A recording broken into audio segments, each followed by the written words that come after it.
All right, good day, guys. This is another day of doing my analysis, and this on Sunday, I'll be making a pre-market analysis on gbpusd and what's likely to happen. All right,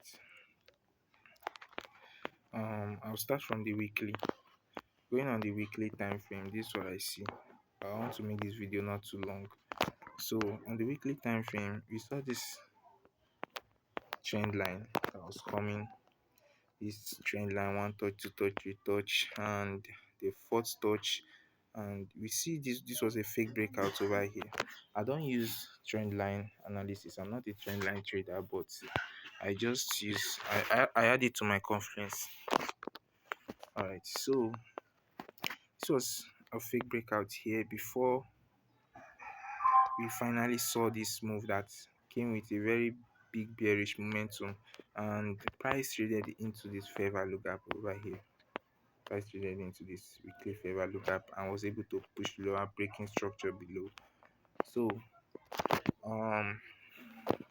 yeah, that's what I see on the weekly time frame. So I'll go to the daily. On the daily, this is what I see. I don't usually use the daily, but I use the 4 hours. Let's use daily for now. I saw this demand zone over here. This demand zone that was hold that caused all this bullish price action over here. Price came back to that demand zone. I saw this fair value gap that got closed, and what I'm seeing now is that we are going to have a retracement to the upside, or maybe up to this zone over here, before we have that bearish leg clearing all the liquidity below all these lows over here. So moving on to the 4 hours time frame, that's that for the daily. I don't want this video to be very long. And we also clear this liquidity over here, this equals over here. So that's also confirmed that maybe we could have a retracement to the upside. So going down to the 4 hours time frame,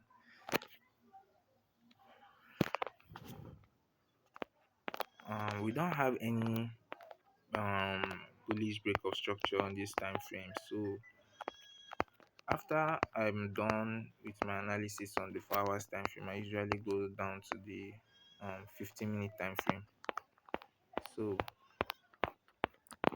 let's go down to the 15-minute time frame, because that's where I do my intraday analysis.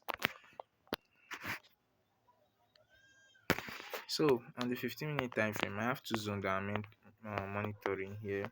So on that demand zone, I could have just marked that demand zone on the left to the right. We are still on that demand zone here.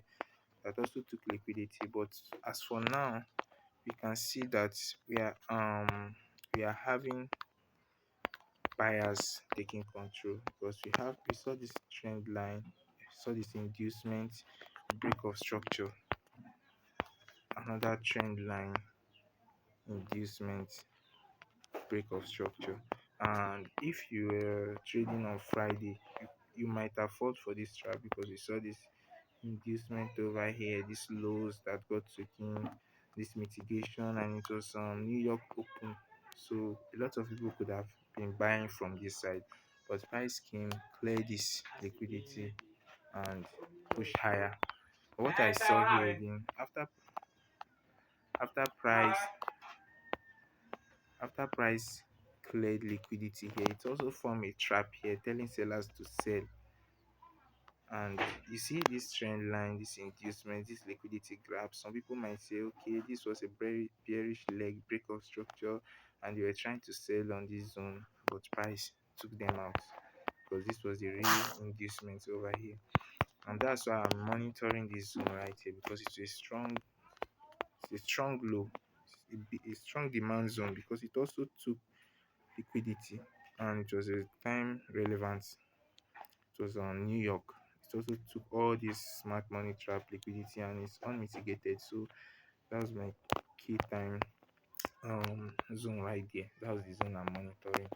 But for now, what you can see here is that we saw price coming into this small supply zone over here. This small supply zone. Price just came closer. You could see it mitigated it, and That could bring control from the sellers to take us to this demand zone, and we could find our buys up to these supply zones over here.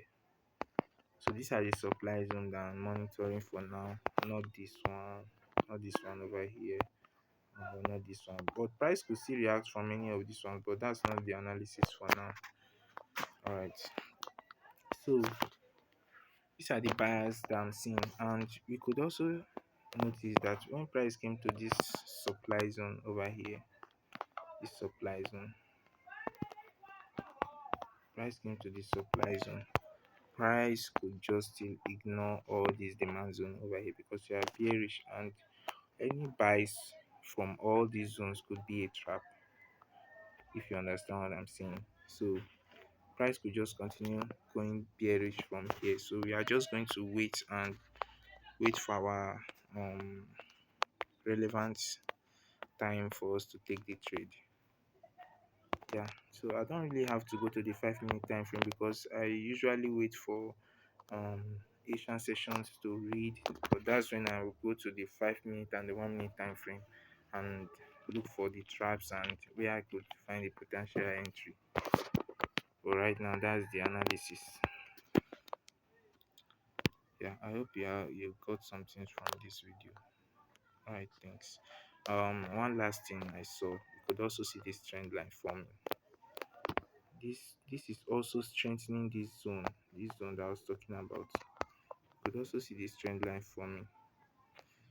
A lot of people, trend line traders could also think of this place that they could buy from here and continue because we have a break of structure. We have started going bullish. We have already come to a discounted area, so they could be looking at this zone for buys.